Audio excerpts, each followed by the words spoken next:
Buenos dias, boa tarde, boa noite, bom, o que for, a hora que for, bom dia aqui. Hoje eu tô bem feliz de ter conseguido trazer essa pessoa que é um brilhante em forma de gente. Muito feliz de tê-la aqui conosco, porém, assim, com o coração enojado das coisas que ela vê por aí. A Ana é uma querida pessoa que está nos Estados Unidos há 15 anos. Ela sofreu uma atrocidade aqui na América e, em função dessa atrocidade, ela fundou a Fundação Justice and Hope Foundation. Ela ajuda crianças... Mas peraí, deixa eu... Bem-vinda, né? Eu tô falando demais! Giovana de pijama, lá, Giovana de pijama, lá, de pijama. Giovana, entrevista é muita história pra contar. De pijama. Engajando, engajado, eu engajei o engajar. De pijama. Na piscina, na cozinha ou na sala de estar. De pijama. Lugar de conversa boa em qualquer lugar. Sendo que certo pra usar. Vai, Giovana! Gi, obrigada, Gi de pijama. Que satisfação, que dia lindo hoje, né, poder estar aqui com você no seu podcast. Muito feliz com essa mesa maravilhosa. Tem mais lá atrás, tudo na mesa. E com essas companhias lindas aqui, que estão escondidinhas aqui, ó, tá dormindo aqui.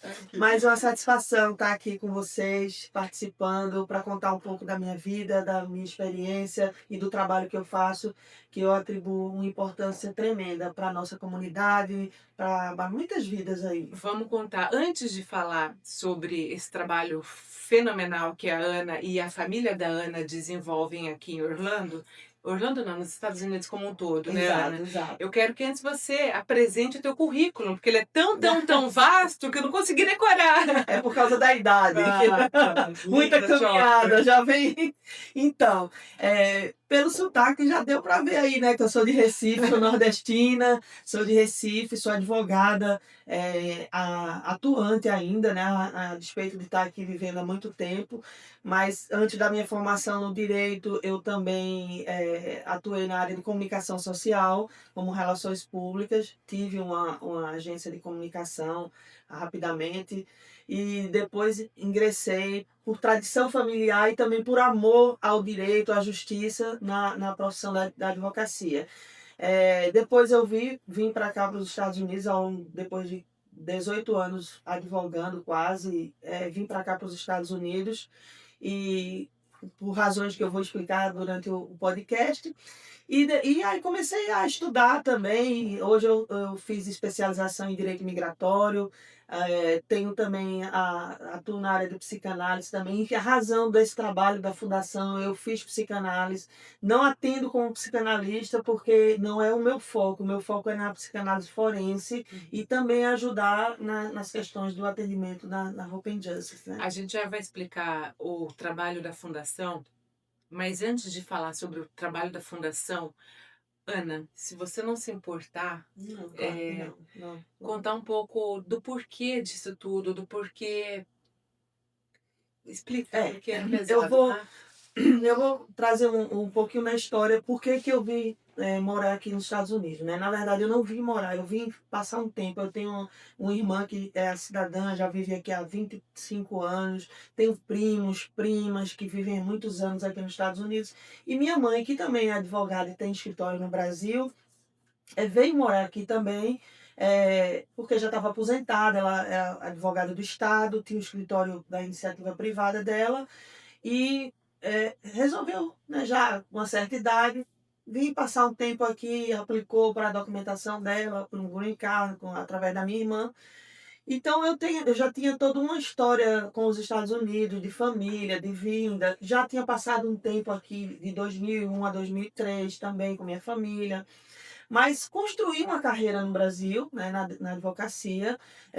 Sou advogada de veteranos, né, de pensão especial dos combatentes, sou neta de veterano, meu avô lutou junto com os Estados Unidos na Segunda Guerra. Olha, que interessante. Ele era da Marinha e era o presidente da Associação dos Combatentes do Brasil, né, na seção de Pernambuco. Então, Quer nesse dizer, a associação, fundação sempre teve sempre meio teve intrínseca na família, né?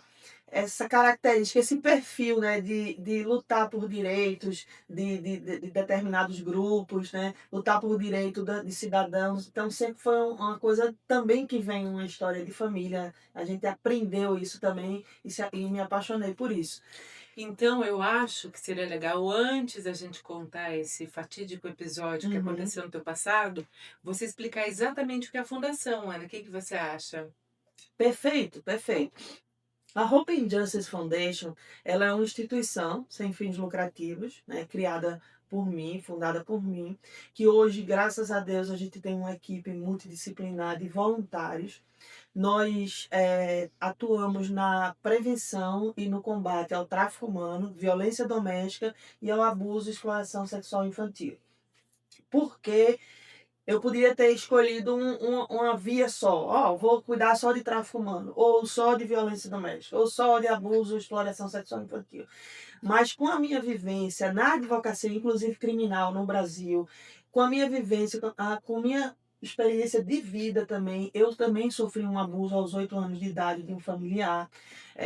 Depois da história que eu vou contar aqui, o que eu vivenciei também, eu entendi, né, e também através de não só da minha experiência empírica, como dos estudos acadêmicos que eu desenvolvi e venho também fazendo, que esses 3 crimes, eles se conectam. Não tem como você cuidar, tem como, assim, você faz, mas a eficiência e a eficácia do resultado, né, de tudo que você vai fazer, vai tratar com aquela vítima ou com aquele trabalho educacional, ele vai tocar nos 3 crimes, Sem de dúvida, alguma uma maneira. coisa está totalmente Especialmente, interligada à outra. especialmente quando se trata de imigrantes, que o grau de vulnerabilidade ele se agiganta, ele maximiza. Então, eu coloquei, porque não tem como a gente trabalhar, e eu vou explicar por que isso tecnicamente. Então, a gente trabalha com 4 pilares. O pilar da educação, através de cursos, palestras, treinamentos. Então, a gente tem um programa chamado EduPrev. Dentro desse programa EduPrev, a gente desenvolve toda essa parte educacional com relação a esses crimes. Como prevenir, como cuidar, como denunciar, o que fazer, como capacitar outras pessoas para ajudar na atuação disso.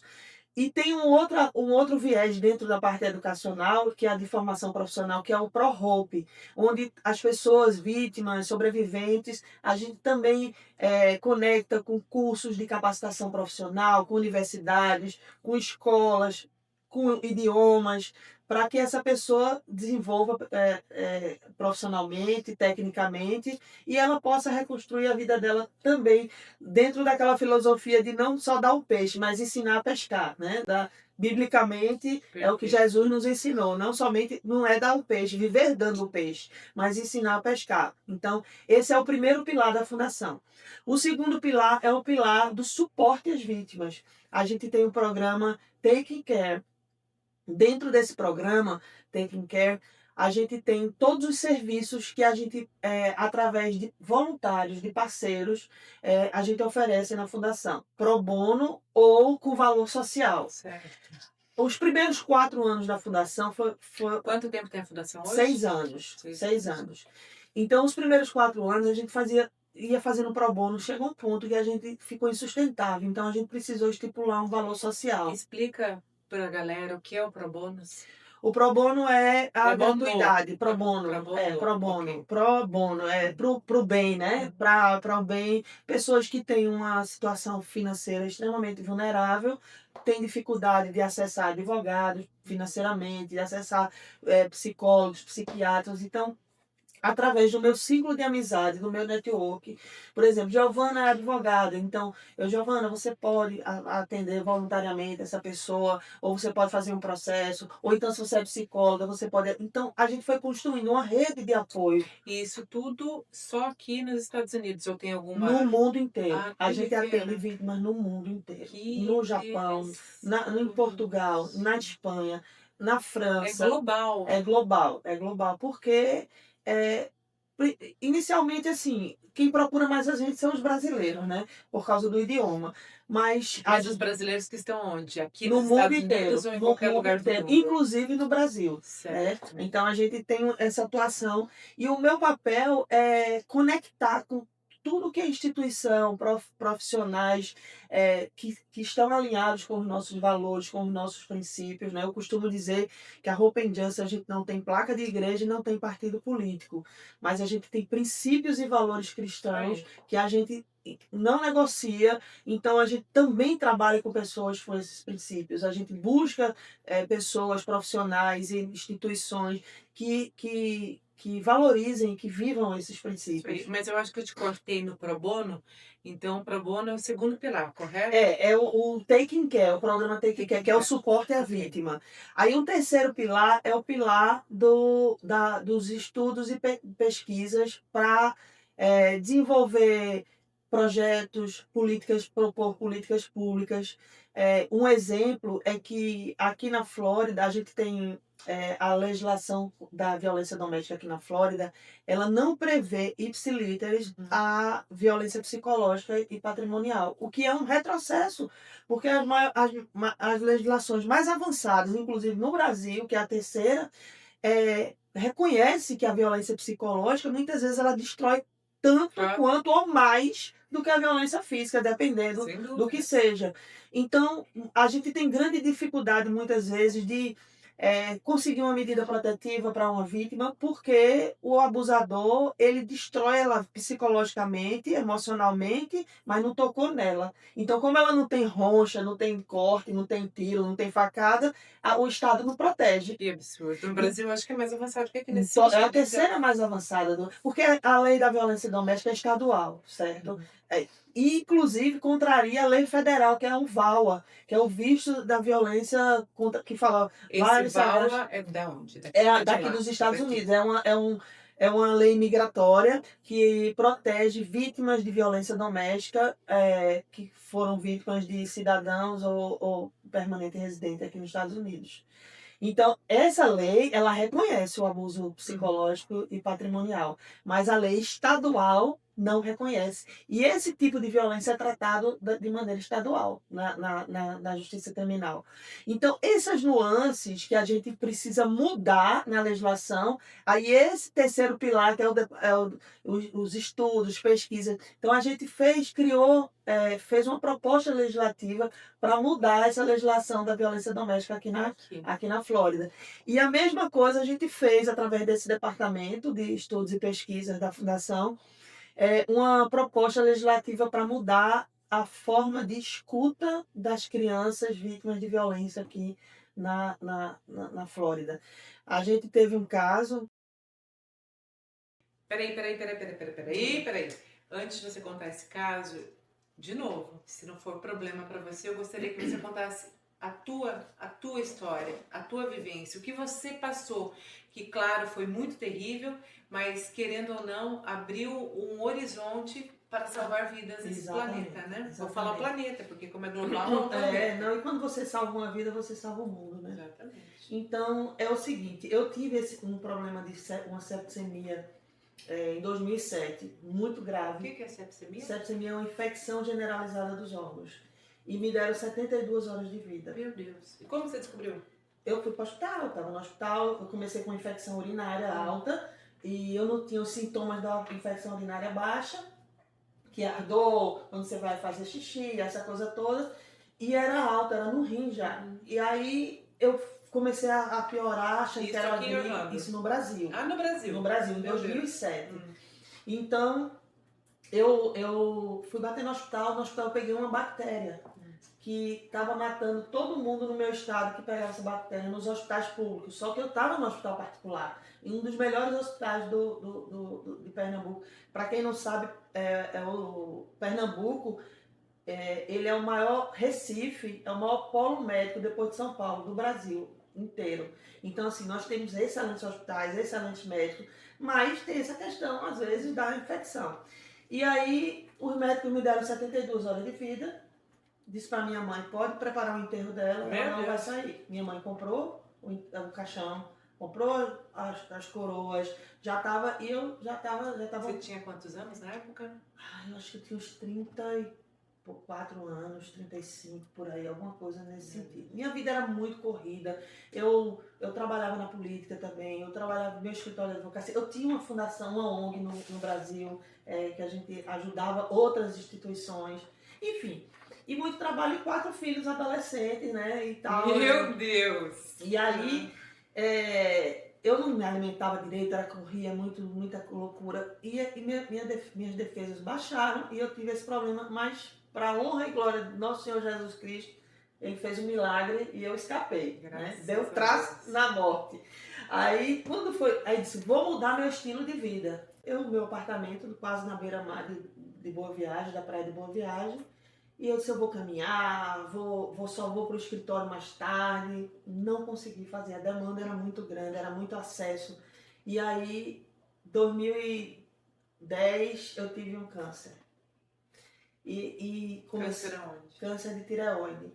E desse câncer de tireoide, eu tive uma parada cardiorrespiratória e complicou. Então, meu médico chegou para mim e falou assim, se você não se afastar, você vai morrer. Aí eu disse, mas eu tenho filhos, não sei o quê, o casamento estava abalado. Aí minha mãe chegou e disse, olha, vamos passar uns 3 meses em Orlando, passar um tempo lá para você descansar.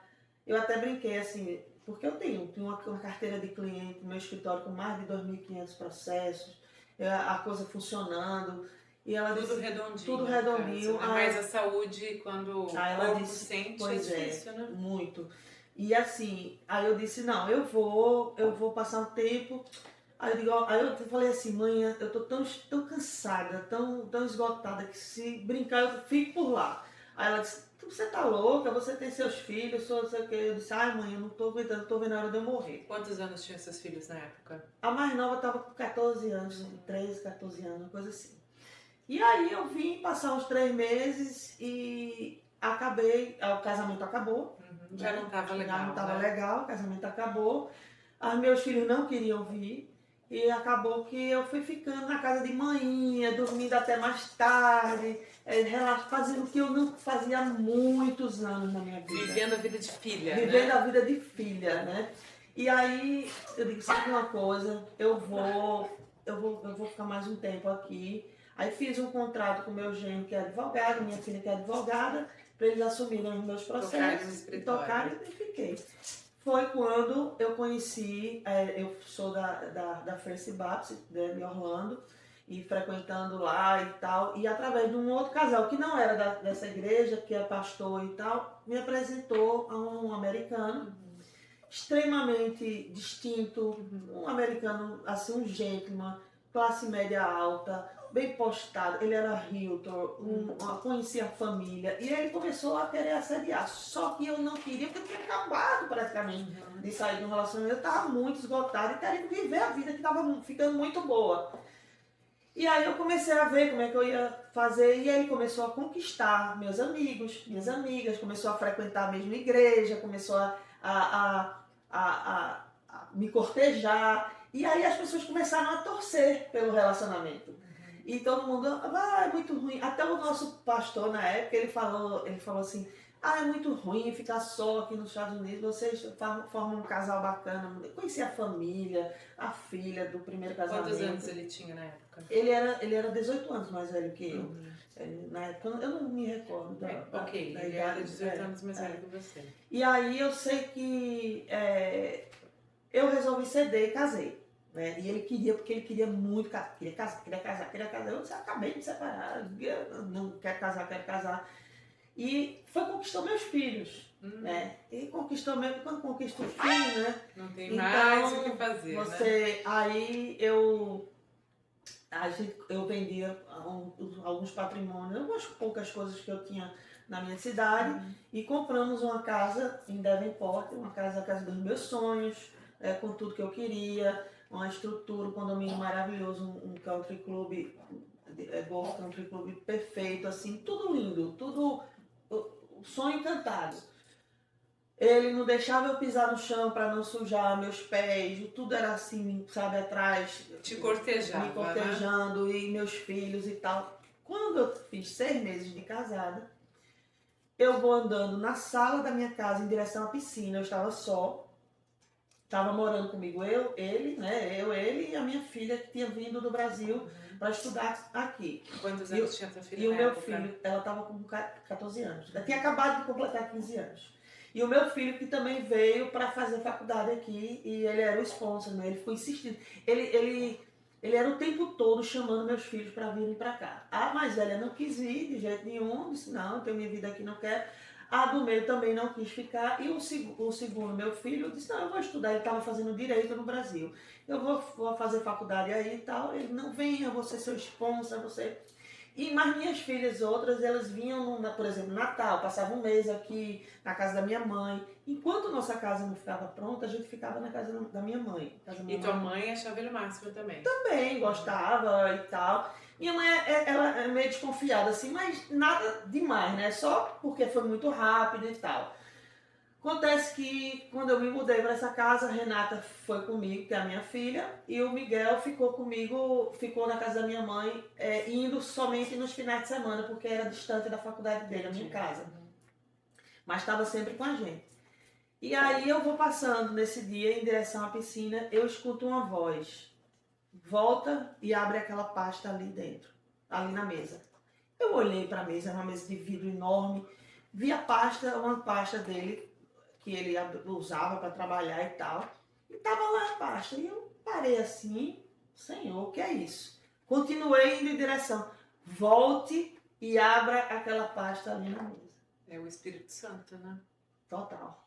E aí eu voltei, fiquei olhando assim, era uma pasta que eu via sempre. Aí tava ali, fiquei olhando, aí abra a pasta. Aí eu abri, fiz assim, não era um flash, né? Flash flare.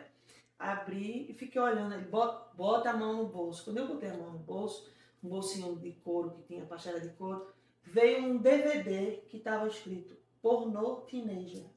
Nossa. Ai, meu Deus, meu chão abriu, Que o coração nojo, né? bateu assim, eu disse, meu Deus do céu, o que é que esse homem tá com esse negócio aqui? Eu tenho um adolescente dentro de casa, ele nunca tinha falado em negócio de pornografia comigo, era assim, um cara super, sabe, correto, nice e tal. Aí minha reação foi botar o DVD de volta. Coloquei, a voz fez, bota a mão no fundo do bolso. Aí eu botei a mão no fundo do bolso e puxei. Veio um cartãozinho de memória. Aí eu botei na minha bermuda, tava assim, fechei a pasta e fui, e toquei, né? Fui fazer as coisas. Aí a gente tava para ir para Naples, porque a família tinha casa em Naples e os pais dele já tinham falecido e tinham vendido a casa. Então a gente ia buscar alguns móveis, trazer alguma coisa. E eu fui com ele. Chegando lá, eu confrontei ele com relação ao... Esse homem se transformou. Eu não falei... Você já tinha visto o pendrive? Não assisti, porque foi exatamente no momento que ele estava... Foi no mesmo dia? Foi no mesmo dia, exatamente. Aí eu disse... Aí ele se transformou. Eu parei, eu disse, não vou confrontar mais ele, eu tô sozinha com ele aqui. Esse não pode fazer, não sei mais o que foi. Foi só que merda de DVD aquele? Não, ele disse que foi. Não, eu nem vi, eu botei na pasta porque um amigo meu me entregou e eu botei não sei o que. Aí ele ficou alterado, coisa que ele não alteava a voz, ele se transformou. Então pra me proteger, eu fiquei quieta.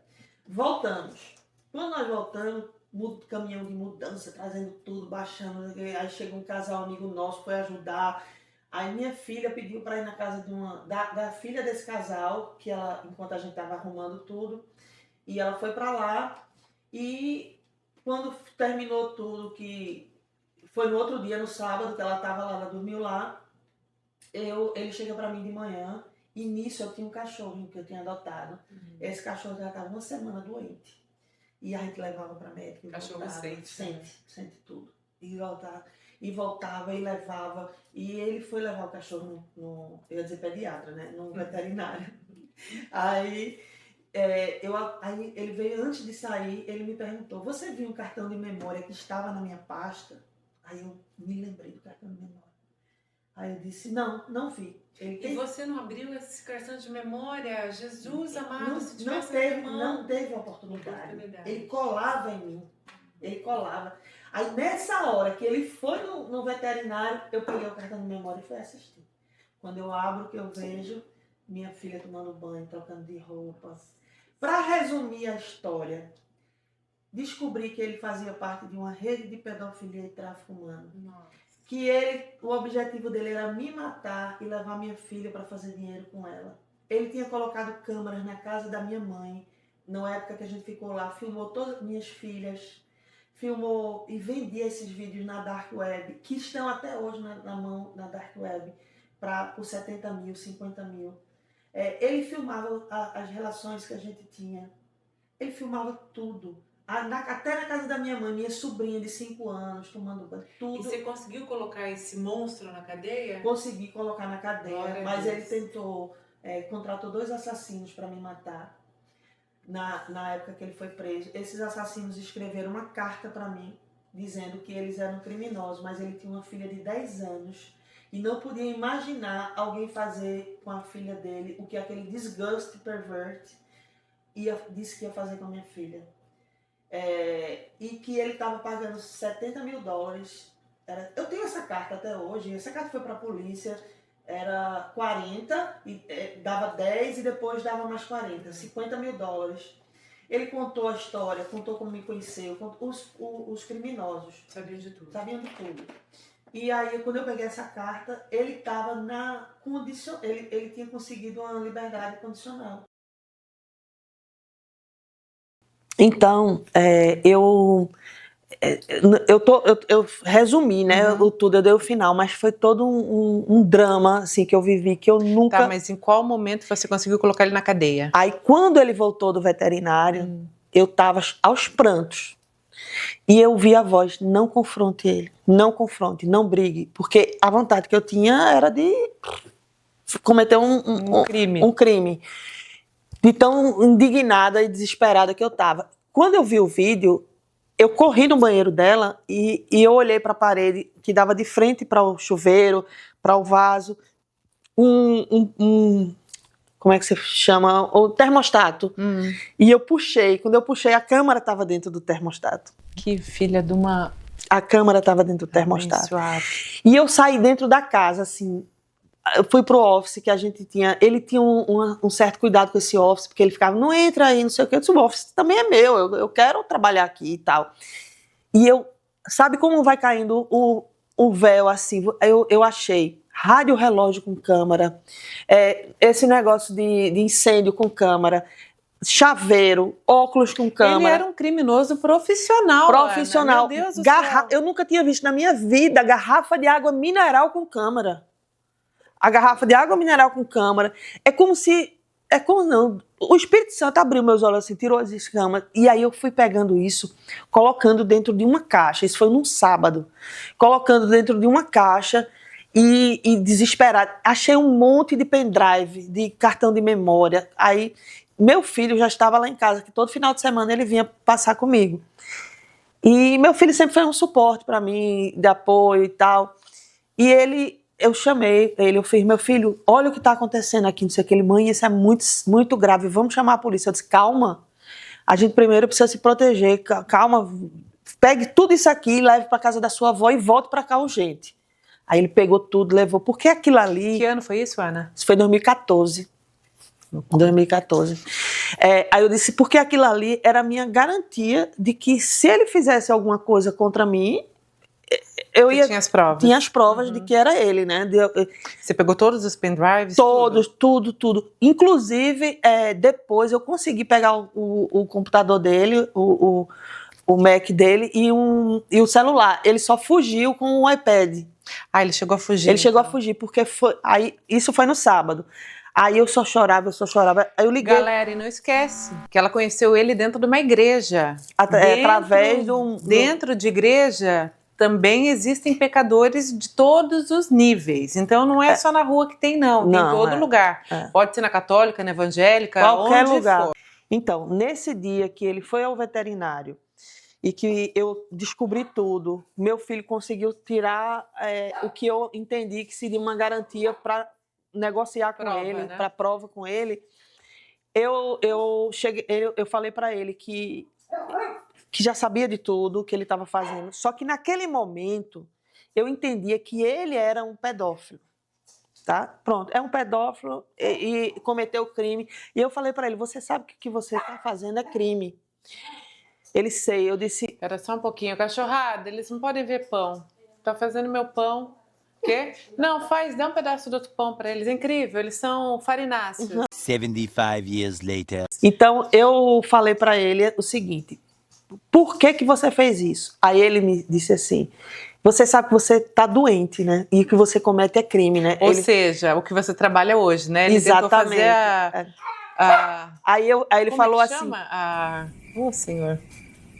Psicológica? A violência psicológica. Aí eu falei para ele, por que você fez isso? Aí ele disse, é porque eu tive uma noiva quando eu era do high school, que eu terminei, o Sweetheart High School, que eu ia casar com ela, e ela morreu num acidente de carro. E eu nunca tive uma lua de mel com ela. Então, Renata tem um corpo parecido com o dela. Eu queria ver a primeira conversa dele. Nossa, gente, olha, só Deus na minha vida, só Jesus na minha vida. Aí eu disse, tá bom, então vamos fazer o seguinte, eu vou ajudar você. Eu não vou chamar a polícia. Agora, amanhã, na igreja, você vai conversar e a gente vai pedir ajuda ao pastor e a gente vai pedir ajuda a um psicólogo para que você se tratar. Eu vou tirar minha filha de dentro de casa. Ele, não faça isso, eu sou incapaz de fazer um mal a ela, não sei o que. Eu disse, não vou tirar minha filha de dentro de casa e você vai me provar que você realmente quer se redimir, quer se curar. Aí ele concordou. Por que eu fiz isso? Se eu chego na polícia com um pendrive, com um monte de câmera, diz eu quem? Um imigrante que chegou, que a gente chega aqui não é nada, não é ninguém. Cocô no cavalo bandido. Exatamente. E ele é um cidadão americano. Ele podia virar e dizer, foi ela que plantou isso para me incriminar. Foi ela que pediu para eu estar lá ali. E eu tendo todas as outras provas. E a confissão dele, acabou. E ele chegou a confessar. Ele foi para a igreja e confessou, contou o que tinha feito ao pastor. O pastor foi em choque, assim, aí mandou... Você chegou a conversar com o pastor anteriormente? Não, deixei a coisa acontecer. A gente assistiu o culto, aos prantos, o culto inteiro, na igreja americana, não foi nem na brasileira. Aí, quando terminou o culto, eles fazem um atendimento no salão anexo, e eu disse, vamos lá. Ele foi, aí veio um conselheiro, esse conselheiro começou a ouvir a história, ele contando que tinha colocado câmera, porque ele aí contando a dificuldade dele. Na mesma hora o conselheiro fez, para aí. Sanduba? Quero, vamos lá. Você foi maravilhoso. E eu também sou igual a ela aqui, adoro pão. Aí, tá, desculpa. Aí eu fui... Aí o conselheiro, né, que chama, disse, peraí, chamou o pastor principal. E aí ele contou, aí eu disse, e eu chorando, ele contou que botava as câmeras, que filmava a enteada e tal. E aí eu disse, eu preciso de um psicólogo. O que era que eu estava em mente? No domingo ele confessou para o pastor, eu já tenho todas as provas físicas, né, materiais, os vídeos. E nessa semana eu quero ele num psicólogo, porque ele ia contar para o psicólogo. Então eu já teria 2 americanos muito com credibilidade, sabendo dele, ouviu dele a história. E a tua estratégia, assim, agora, você pensou nela ou foi coisa de Deus também? Foi o Espírito Santo. Foi o Espírito Santo me dando força, porque eu tive que dormir com ele, eu tive que fazer de conta que estava tudo bem, sofrendo, chorando, mas que eu ia ajudá-lo, entendeu? Só que quando foi na terça-feira, ele chegou dizendo que conseguiu o psicólogo para quinta-feira. E eu tinha dito a ele, eu quero todas as senhas dos seus e-mails, eu quero todas as senhas dos seus computadores. Fazia parte do acordo, para não chamar a polícia. Quero todas as senhas dos seus computadores, quero as senhas dos seus e-mails. E se eu souber que você estava acessando ou tinha no seu computador mais alguma foto de qualquer filho meu, esse acordo nosso está encerrado. Aí ele disse, tudo bem. Aí ele me deu as senhas todinhas. Aí eu troquei a senha do iCloud dele, troquei as senhas tudo. Então eu fiquei tendo acesso. E comecei a vasculhar a casa, vasculhar as coisas. Mas um drama.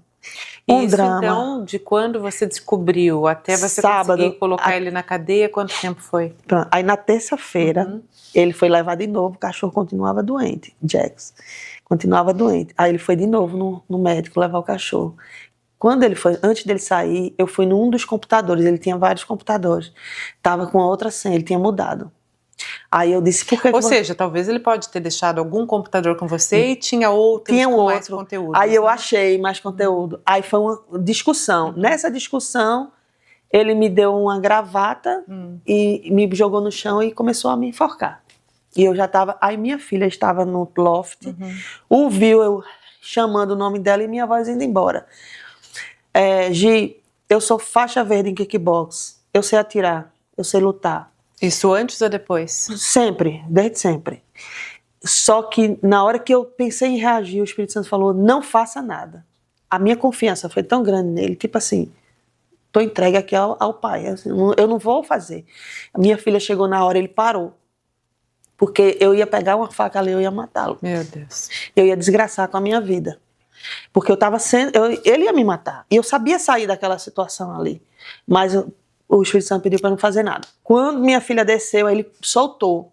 Aí nessa discussão, ele, olha, o que sua mãe vai dizer a você é tudo mentira, eu amo você como um pai. Ela não tinha noção de nada. Não tinha noção, eu não contei nada a ela. A única coisa que eu perguntei a ela, o nome dele era Robert.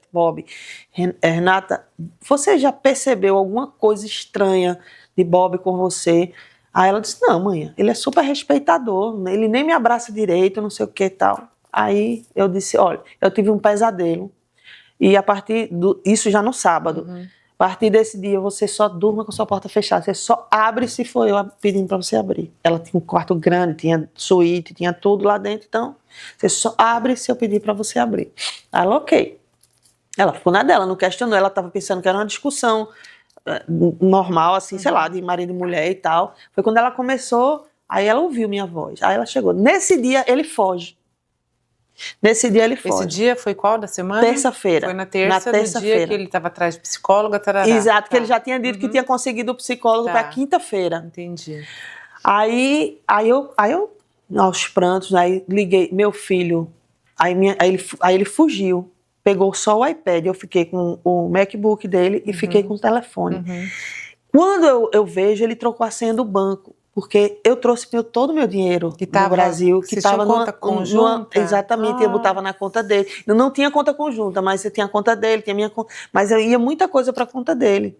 A gente comprou essa casa à vista. 80% do valor da casa, 70% fui eu que dei. Meu Deus. Entendeu? E aí, resultado, minha filha estava se arrumando, que ela ia para a casa da amiga, eu comecei a mexer no computador dele.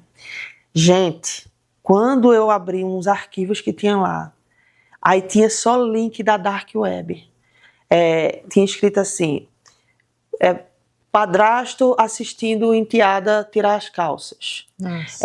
Paraíso das enteadas, como estuprar a enteada. Quando eu abri os links, gente, coisa assim que Satanás fez no fundo do inferno e ensinou a uma desgraça ruim nessa terra aqui. Coisa horrível. Aí foi que caiu a minha ficha de que ele não era um pedófilo, ele era um traficante, ele era alguém que ele estava fazendo muito dinheiro. Ele era muito maior do que só um pedófilo. Ou ele era um pedófilo plus traficante. Porque ele era capaz de abusá-la. Não é que ele sentisse, porque a pedofilia você tem o desejo, né, de criança, o desejo.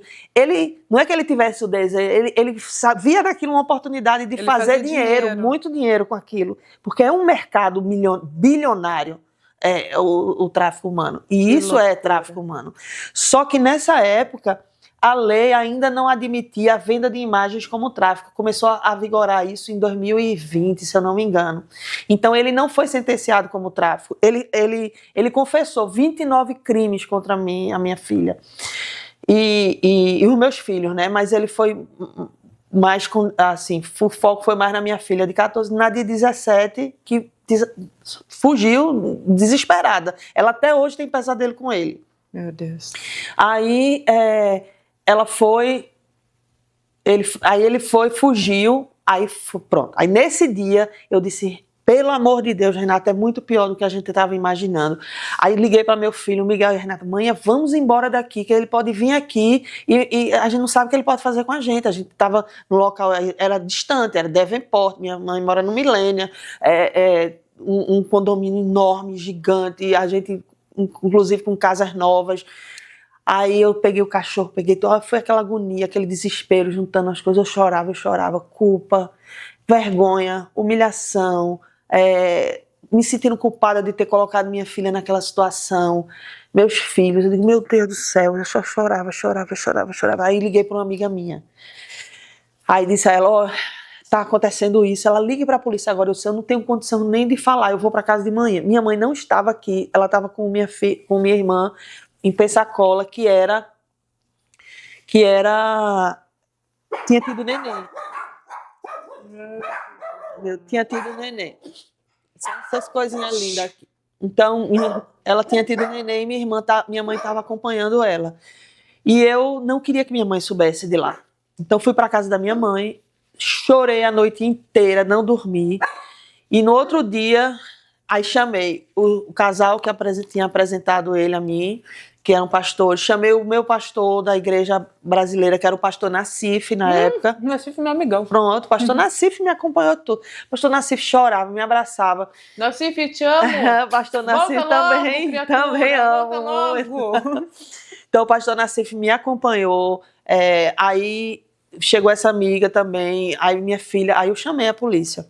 Aí tava com a caixa, com tudo, com todas as provas, com o computador dele, com o celular dele, com tudo. E isso ele mandando mensagem, me ameaçando que ia me chamar a imigração, que eu estava no seu... E eu não respondia nada. Aí, e ele fugido. Uhum. Aí eu aos prantos conto toda a história, o policial olha pra mim e faz, você vai ter que ir pra polícia de Devonport, pra lá. Aí fui lá, cheguei lá, eram mais ou menos umas 10 horas da manhã, fiquei até as 8 horas da noite. Quando eu cheguei com minha filha, aí veio um policial, né, um officer lá falar comigo, aí eu contei o que tinha acontecido, ele fez, peraí, aí me levou para uma sala lá com minha filha. Daqui a pouco a delegacia estava cheia de FBI, DEA, polícia, era tanta polícia, tudo mulher, investigadora, e começaram os interrogatórios, né? Eu falando, minha filha, eu só chorava e falava, e entreguei, autorizei eles irem na minha casa, porque eu achava que ainda tinha câmeras pela casa. Ele trabalhou muito tempo na Disney, ele trabalhou 6 anos na Disney, então ele tinha Olha o perigo, né? Uma pessoa dessa trabalhando num lugar cheio de criança. É onde mais tem pedófilo, é onde mais tem. Gente, tem muito mais assunto, tem um monte de coisa que a gente nem conseguiu falar ainda. E o papo é longo, o papo é necessário. Mas eu, novamente, Ana, depois que a Emília nascer, quando você estiver mais tranquila, volta. Volto. Vamos falar assim, vamos esmiuçar, temas, né? Porque é muita coisa. É muita coisa. E, ela trabalha muito como amplo. sempre, a gente precisa da ajuda de vocês. E a gente vai deixar o Instagram, o YouTube, todos os contatos da Ana e da Fundação. Quem puder, doe. Entre em contato com a Ana. A gente pode deixar teu WhatsApp também, Ana? Pode deixar. A gente vai deixar o WhatsApp também? Vai botar no... Vai colocar. E, enfim, eu acho que ninguém, nem eu, nem você, estamos sujeitos a não passar por isso na vida. A gente nunca sabe o dia de amanhã, a gente nunca sabe o que pode acontecer, né? Então, eu acredito que todo mundo pode tentar ajudar, não só tentar ajudar, o que vê por aí que achar estranho ou que achar que tem alguma coisa que não está colando do que vocês veem por aí, seja aqui em Orlando ou aonde quer que você esteja, ou qualquer dor que você veja uma criança sentindo no sentido não aparente, né? Procure. De repente, no fim, pode ter algum tipo de abuso aí, né? A gente nunca sabe. Pois é, e quando a gente anunciar os treinamentos que eu dou sempre gratuitamente para a comunidade, não deixem de ir, é de graça. Vocês vão lá, vão aprender a se proteger, a proteger a sua família. E onde geralmente você dá esses treinamentos? É lá no nosso escritório, na sede. Temos um auditório lá e a gente dá esse treinamento lá. A gente anuncia nas nossas redes sociais, nos nossos grupos. Então, acompanhe as nossas redes sociais, porque a gente tem feito esse treinamento que tem ajudado a salvar muitas vidas. É isso aí, vamos lá. Não me convide no próximo. Claro. Já está convidada. Acho que deu, né? Meu Deus. A gente ouve, parece que... cachorro. A gente ouve e parece que a gente entra dentro da história, né? A gente entra dentro do outro ser humano que está aqui. Mas eu tenho certeza que Deus já está te abençoando, Amém. Que Deus está honrando a tua vida, que assim como você acaba sendo um instrumento de Deus para honrar a vida de tantas e tantas pessoas, assim, a gente só tem a agradecer o ser humano que você é, Ana, porque não, assim... Eu sou muito grata a Deus pela oportunidade, pelo privilégio de... Parece louco, assim, eu dizer que, graças a Deus eu passei por tudo isso, né, porque minha vida... Eu quero que minha vida valha a pena aqui, né? Eu não quero passar aqui uma vida fútil, uma vida que... Eu quero que ela realmente seja uma vida que tenha tocado vidas aqui, que tenha transformado, que tenha ajudado a salvar vidas. Esse é o propósito, esse é o significado. A gente não está aqui de passagem, de férias, a gente veio para esse mundo aqui para cumprir um propósito. E quando a gente entende isso, não tem dificuldade financeira, não tem doença, não tem nada que pare a gente, que segure a gente, porque é o nosso propósito. Então, assim, é muito bom quando a gente encontra o propósito. Por que eu estou aqui? Para que eu estou aqui? E, geralmente, eu digo sempre, o propósito não tem a ver comigo, tem a ver com o próximo. Exato. Uma árvore, ela não dá frutos para ela comer. Uma macieira não dá fruto para ela comer. Ela dá o fruto para que outros venham e comam. Exato. Então, você conhece uma pessoa quando ela vive um propósito dos frutos que ela está dando para os outros comer. Então, eu não como desse fruto, né? Mas eu cresço com isso. Exato. Eu cresço no meu propósito. E aí tem pessoas que falam, como é que você aguenta falar da sua história, ouvir? Me cura, porque eu sei que eu vou ajudar também com isso, entendeu? Tem hora que eu quero estar quieta, eu quero estar com minha família, eu quero estar... que já é muito sacrificada com a minha ausência, né, com as minhas limitações financeiras, inclusive, em razão de eu não... Eu poderia estar aqui hoje com minha carreira de advogado e tal, mas, gente, não tem... Não te completaria, né? Não, tá entendendo? Então, assim, é tão bom quando a gente entende o propósito da gente e que a gente vive esse propósito. Agora, se esse propósito... Porque é diferente de objetivo. Eu tenho meu objetivo como profissional sei lá, ser a melhor advogada do planeta, ter os escritórios... Não. Aí isso é objetivo, ok, não tem nada de errado nisso, mas propósito é diferente, porque o propósito ele tem a ver com o outro, ele e salva vidas, né? E salva vidas, inclusive a nossa, e cura. E te cura. É verdade. Me cura, me cura quem assiste. É verdade. Meu amor, muito obrigada. Obrigada, Gi. Lindo. Sou sua fã. Obrigada, minha irmã, obrigada. Assim, o que precisar de verdade, eu não tenho estrutura emocional realmente para estar assim... Não, cuidando diretamente da vítima, né? Mas a gente... Lida, mas o que a parte de comunicação, de você falar sempre nos seus podcasts da Fundação. Puxar dinheiro para poder estar fazer campanha, ajudando, né? Exatamente, a gente precisa muito, que a gente pode fazer. É isso mesmo. Obrigada, meu amor, você volta? Volto, promete? Com certeza, prometo, então, prometo. Um beijo a todos. Gente... Longo, mas muito, muito, muito necessário de se ver até o fim. Fiquem. E obrigada por assistir. Beijo.